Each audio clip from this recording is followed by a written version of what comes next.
The biggest regret of most people is that they didn't make enough time for their loved ones, their friends, their sancha. Instead they spent all their time working. So in today's video, we are literally going to go over something that every single music producer needs to do. As music producers, we're always creating channels and putting the same damn plugins on our bass, making groups, that it's better to automate this process and just have a template for specific genres or tracks that you are used to building out. Now doing this, all we want to do is open up a new live set inside of Ableton. You're going to have these channels which you're going to delete. From there, you're going to start with the first thing you need. You might decide to put a kick, a clap. These are things that you always have. Open hat. If you like to layer open hats, you can have your first open hat 2, open hat 3. As I'm doing this, I'm pushing Command T in order to create these channels really fast. From there, you need a close hat, and the list goes on. So from here, what you can do is click on your kick, hold shift, click here, so that way you highlight them all, Command G that ass. And from there, we have our drums. From here, we're going to color code this by clicking, holding shift. We're going to click where we want to go all the way down low. From there, we're going to color code this. So you're going to hold control, click, and then from there, color it. You don't want to be the one guy with like a rainbow of drums and stuff. You want to have it all a certain color, so it's easier on the eyes, very fast for someone to recognize, oh, this is where stuff is at. From here, you can also set up yourself, like if you're the type of guy like Armin van Buuren that has a bunch of kicks already set up for yourself, then you can create a drum rack in one of these guys. Like for instance, your kick. Input your favorite kicks, hopefully from evilsounds.com, and then from there route them in and you'll have it in your template. And again, you can do this for claps, open hats, etc. So keep going down, and eventually you're going to kind of end up with something that looks like this. Here I have my kick, my bass, my drums, and then from there you're going to see that it goes down, and then I'm going to have top loops, etc. From here, there's two types of people in this role. There's the people that will put a reverb on as an insert on synths and stuff. These are the type of guys that like all kinds of music, which I don't trust myself. However, I personally like to use return tracks. The power of return tracks is big for me.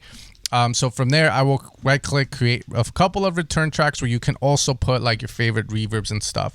And I personally like to do this so that way it takes the guessing work out of what kind of reverb I'm going to use, and I'll just stick to a couple. A lot of the times these things will also become a part of your sound, but of course there's always exceptions. It doesn't mean it's ingrained in stone, so don't fall into the trap of just saying these are the ones I'm only allowed to use. So again, you can have as many return tracks as you want, and then you're going to have pretty much a full project like this out. And all you're going to do is go up here, file, and you're going to do save live set as template. You're going to do that, and then you can call it whatever you want. Like you can call one like tech house template. You can have another one like bass house, etc. So you can make a couple if you're making all kinds of stuff. But for me, just a very standard template is all I need. So creating a basic template like this is going to save a lot of time. Now, another cool thing that you can do for yourself as well is if you realize that you're working based on habits and it's working out for you, then you can create chains of your own versions. Virtual Riot, Bass Clef, they're not the only ones that can have their own rack. Well, here I have the bass, right? And let's assume that I'm always processing this bass, and I actually do, is utilizing a decapitator. And then I'll hit it with that E, for ecstasy and stuff, and then lower the wetness down. And then we have a compressor. Like for instance, I like to use the Pro C2 for that. And from there, I'll use a preset EQ, which you're always going to use, etc. Well, you can make a chain out of this for yourself to always bring up, or you can save it into your template as well. Now, if you want to save your own little rack chain because you want to name it something cool, then what we can do is click, shift, click, Command G. And then from there, we have this little thing. We can click list mode. We can call this whatever you like. We have that. And then you can save that by clicking here. And then there you go. You have sense fat. And it looks kind of legit, to be fair. But now if you want to take this a step further, let's say you're the type of producer that likes a certain kind of genre, which then I respect you a bit more. Okay, so from there, we can also create macros. And the way we would do this, if you don't know how, is we can hit map. And then we're going to go into Decapitator. For instance, we can pick the flavor. And then from there, we're going to map it to that first knob. And you can see it says style. Now, the cool thing is that you can change this. Now, a little pro tip if you're in PC or Mac. You can go here. Like you can see, I put the meat there. You can put different flavors. So, for example, so then from there, we can Command R, copy, paste that. And it's going to look like so. And then from there, we have that macro there.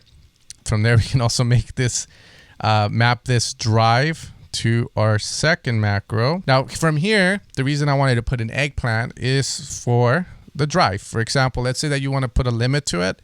Well, as you notice here, this new thing opened up with an eggplant, decapitator, drive, and then we have our max and our minimum.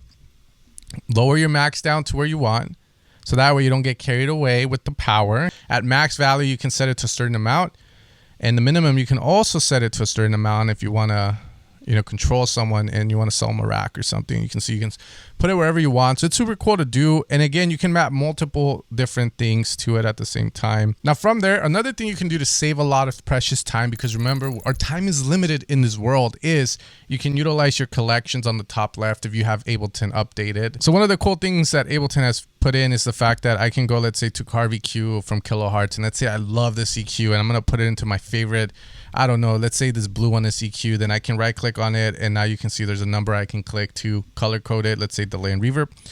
And now when I go there, you're going to find the Carvey Q in there as well. And then in the plugin list, you're going to see it as well. And finally, guys, the last thing I recommend for you guys to do to save a bit of time is to organize your sample libraries. Now, you don't have to go crazy with it, but for example, I run my sound design business, which is evilsounds.com, where you can find all of my sound design work if you want to support me. And I've also been starting to release music on Spotify. So right now I'm trying to kind of set up a little formula for myself where I can make and write music really fast. So one of the things I've done is there's this folder called inspiration midis. So if I wanted to start with chords, you're going to find these chords here. If I want to start with a melody, etc. I'm the type of producer that needs to have a loop or an idea to really work fast and get started. I love being limited. I know some people like open possibilities, but for me, it's staying limited that really helps in finishing music as fast as possible. That sounds decent. Command F is the gift God gave us before he went back to heaven. And if you're not using this trick, then oh my God. So all you have to do, guys, is click Command F, and this will open up all results. And all you're going to do here is look for something. For example, I used this vocal in a song recently, and the vocalist kind of got mad that I made an Instagram reel about it, but it's all good. And we put Voy, which is her vocal. And from there, Voy, donde quiero, con cual. Voy, donde. If you can literally look up anything and maybe find something. Like for example, I put sexy. Sure.